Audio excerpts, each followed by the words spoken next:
Tariff talk continues. This morning, pay attention, guys, because leaders in Canada and Mexico have actually agreed to deals with President Donald Trump to pause the tariffs for now. U.S. now has 30 days to figure out long-term solutions to prevent tariffs from going into effect next month. That's right. So, yeah, we've kind of gone back and forth in this. I know even in our morning meetings, we've kind of discussed how to cover this. However, a 25% tariff levied against China will still go into effect today. Our Patty Santos live at River City Produce to see if this is all having an impact on the stuff that we buy every day right here at home. Good morning, Patty.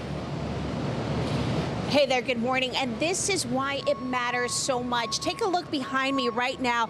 This is garlic, it's potatoes, it's mangoes, it's watermelon, and it's apples. A lot of the produce that you're seeing lined up right now is going to get shipped out to local school districts. We're talking about stuff that's going to feed our kids today or in the next few days. Now, overall, Mexico exports over $11 billion of fruits into the U.S. and about $10 billion vegetables. Now, here in San Antonio, because we're so close to the border, we see a lot of products that come from Mexico. But Nando Gonzalez with River City Produce tells us consumers have other options too. Avocados, jalapenos, and other produce also comes from New Mexico, Honduras, Chile, and Peru, as well as other countries. These are Mexican white onions. But here, case in point. If white onions feel this bump because of the tariff, guess what? There's alternatives. These yellow onions are from New Mexico. Now, some people say, I don't want a yellow onion, I only want a white onion. Well, then that's up to the consumer to dictate if they want to do that. And he tells us produce sellers have always really been at the mercy of Mother Nature, and prices are always fluctuating. He says when people hear 25%, it sounds like a lot, but it could really be pennies for some produce.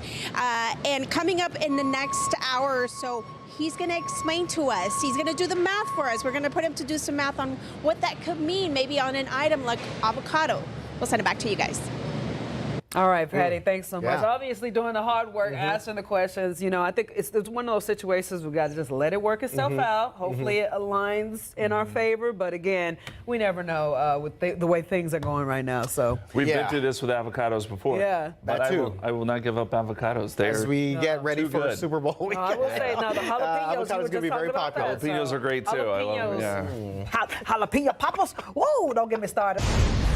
All right, 6:04. According to CNN, about $11 billion of fruit are imposed into the U.S. from Mexico and about $10 billion in vegetables. That's a lot there. So because we're so close to the border, of course, a lot of our fruits and veggies come from south of the border in Mexico. Our very own Patty Santos right now live at one of the produce ports where some of those exported goods are being distributed this morning. Good morning, Patty.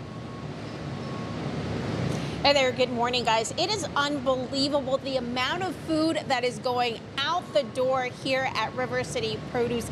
I want to show you this citrus right here, these lemons. They're coming from California. Over here, right behind me, we were checking these cherry tomatoes here.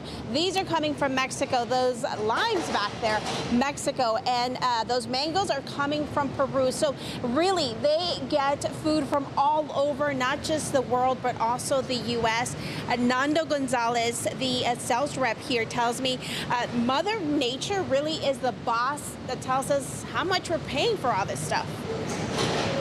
It's relative. And the reason that I say that it's relative is we're dealing with supply and demand.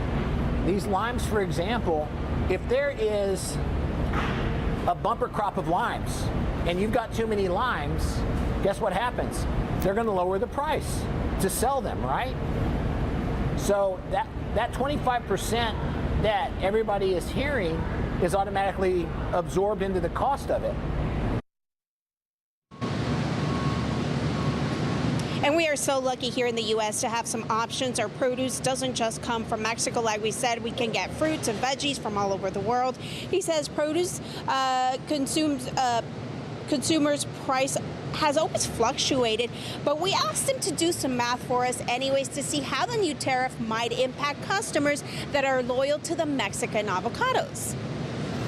If avocados are $100 and there's 48 in a box, that comes out to $2.08, okay? So if they went up to $125, they're $2.60. So they went up basically 50 cents an avocado, if that makes sense. Everybody's only hearing 25%. That's all they're hearing. But the reality is we're dealing with a commodity that fluctuates daily. And that's exactly what he's saying, is that a lot of these produce, like, you can't hold these apples because they're going to go bad. So eventually they're going to make it to the consumers no matter what. It might cost maybe the sellers something, but this product is going to be sold. Coming up in the next half hour, we're going to talk about some cheap ways for families to save, maybe to cut out the middleman and shop directly from places like this that are selling, produce all the time, all day long. We're going to send it back to you. All right, our top story this half hour. This morning, we're asking experts what proposed tariffs on Mexico could mean on many of our breakfasts, also lunch and dinners as well. Our very own Patty Santos live right now, Ritter City Produce, where tons and tons of fruits and vegetables, many from Mexico, are distributed to grocery stores and eventually end up in our homes. So good morning, Patty. Hey there, good morning, guys. So look, we have blueberries, we have cherries, we have apples. All of this stuff is probably going to end up in our schools. A lot of these things are going to the school district, but I also told you that I was going to help you find a way to save. Now, take a look. These are 5-pound onion bags. We have red peppers here.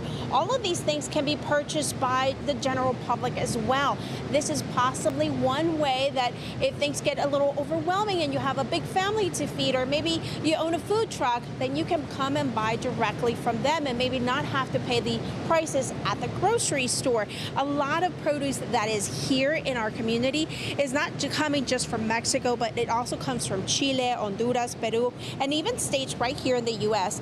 Nando Gonzalez, a sales manager here at River City Produce, says it scares a lot of people to hear 25%, but in reality, he says, when it comes to fruit and vegetables, Mother Nature always calls the shot. If there's a lot of produce companies that companies have to sell, then they're going to price things down. He says he is trying to stay positive and hopes that politicians work things out in the next month. The tariffs do go into effect. I personally think that a lot of it is just, I think it's politics, trying to get, the trading partners of the United States' attention, and obviously it worked. We as the United States are a huge consumer of product from Mexico and vice versa.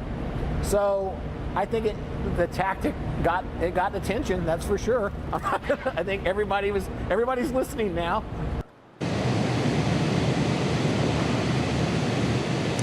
And another possible way to save is to buy things that are in season. Right now, I don't think it's watermelon season.